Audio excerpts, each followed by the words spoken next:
Salam sejahtera, terima kasih karena bersama dengan saya di Nazilin Unity Channel. Ini bukti terkini yang diperoleh oleh SPRM dan persoalannya, adakah ini akan membawa kepada masalah besar kepada Ismail Sabri Yaakob? Karena baru-baru ini kita tahu SPRM telah pun berjaya menemui uh, apa ya telah menemui sejumlah uang yang sangat banyak. 170 juta dalam pelbagai bentuk uang antara bangsa. Dan hari ini, apabila SPR umumkan menahan pengurup uang bagi membantu siasatan, menjadi tanda tanya netizen. Adakah bukti terkini ditemui melalui pengurup uang tersebut? Malangnya, pengurup uang tersebut terpaksa dilepaskan segera kerana dikatakan mengalami serangan jantung. Aduh, kesian jugalah kan. Apa boleh buatlah. Ceritanya begini. SPRM telah menahan pengurup wang untuk membantu siasatan. Sebelum kita teruskan, siapa yang ada masalah kencing manis, gout, dan tinggi darah, jangan lupa tekan butang produk ini, karena produk itu dapat membantu mengurangkan penyakit Anda, menyembuhkan penyakit, dan lebih penting, sekarang ini harganya sangat murah dan juga terhad. Suruhanjaya Pencegahan Rasuah Malaysia SPRM menahan seorang pengurup wang berhubung kes rasuah dan pengubahan wang haram yang membabitkan bekas Perdana Menteri Datuk Seri Ismail Sabri Yaakob. Ketua Pesuruhjaya SPRM Tan Sri Azam Baki ketika dihubungi berkata, suspek direman selama 2 hari bagi membantu siasatan, namun dilepaskan selepas mengadu sakit jantung. Beliau berkata suspek kemudian dirujuk kepada doktor dan disahkan mengalami masalah jantung tersumbat sebelum dilepaskan bagi menerima rawatan lanjut. Dalam pada itu, Azam Baki berkata proses merakam keterangan Ismail Sabri mungkin akan mengambil beberapa sesi lagi sebelum selesai. Ketika ditanya mengenai kemungkinan pendakwaan, beliau berkata, masih ada beberapa individu lain yang perlu dipanggil untuk dirakam keterangannya. Petang semalam, bekas Perdana Menteri itu dilihat meninggalkan ibu pejabat SPRM di Putrajaya pada jam 4.35 petang selepas proses merakam keterangannya berlangsung selama lebih 6 jam. Sumber SPRM mengesahkan bahawa proses merakam keterangan Ismail Sabri akan disambung pagi ini.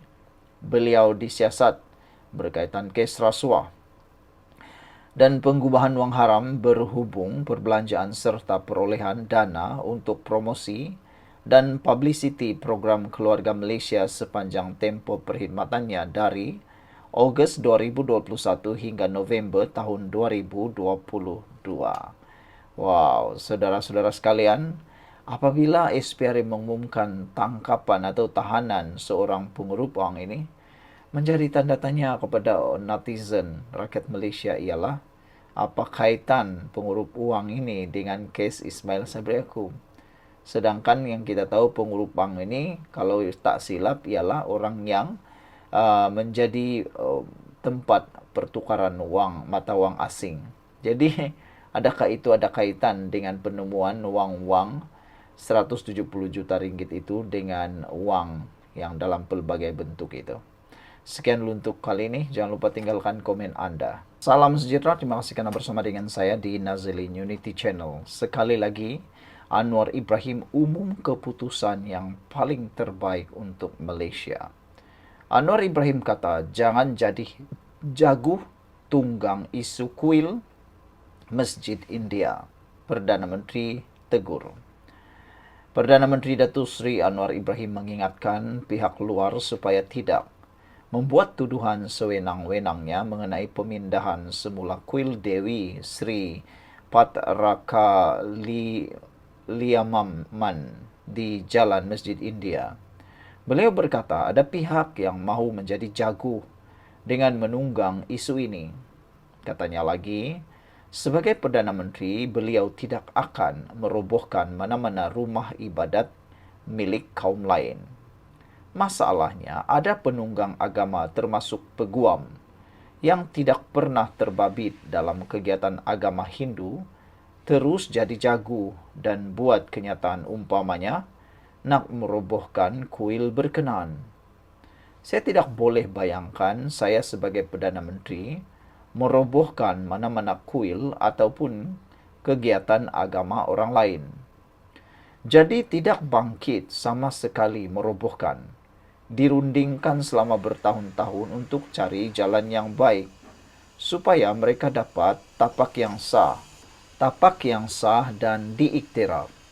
Mudah-mudahan ia diselesaikan dengan baik dan saya harap tidak perlu ada respon yang kurang wajar, kata Anwar selepas solat Jumat di Masjid Sultan Abdul Samad, KLI hari ini.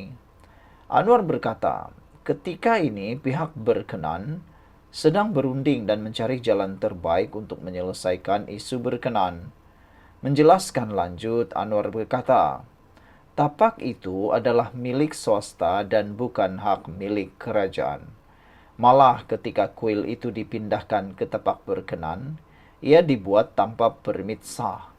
Pun begitu untuk menjaga keharmonian semua pihak, Dewan Bandaraya Kuala Lumpur telah pun mencari tapak ganti untuk kuil tersebut, kata Anwar.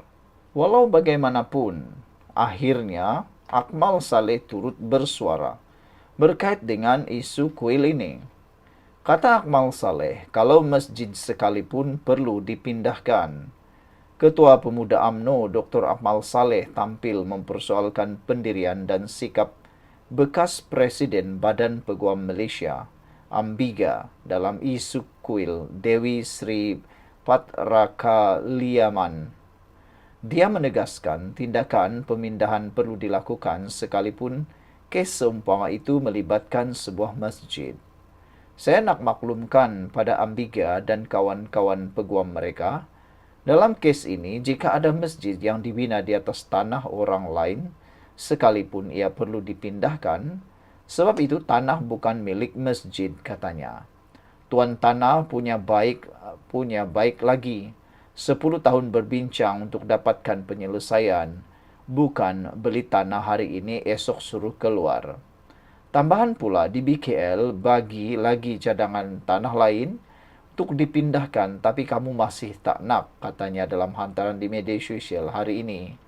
Akmal yang juga adun merlimau berkata demikian sebagai mengulas kontroversi melibatkan penempatan kuil yang terletak berhampiran Jalan Masjid India Kuala Lumpur itu. Terdahulu Ambiga dan Kumpulan Hak Asasi Manusia LFL mengadakan sidang media berhubung rancangan perobohan kuil Hindu yang bersejarah bagi memberi laluan kepada pembinaan masjid.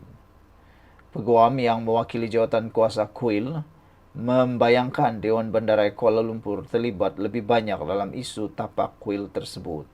N. Surendran yang juga pengasas bersama LFL berkata di BKL seolah-olah mencadangkan kerajaan tiada kaitan memandangkan tanah tersebut milik persendirian. Bagaimanapun katanya pertikaian muncul kerana tindakan di BKL pada masa lalu. Sekian untuk kali ini. Jangan lupa tinggalkan komen anda, tekan butang subscribe. Bye-bye.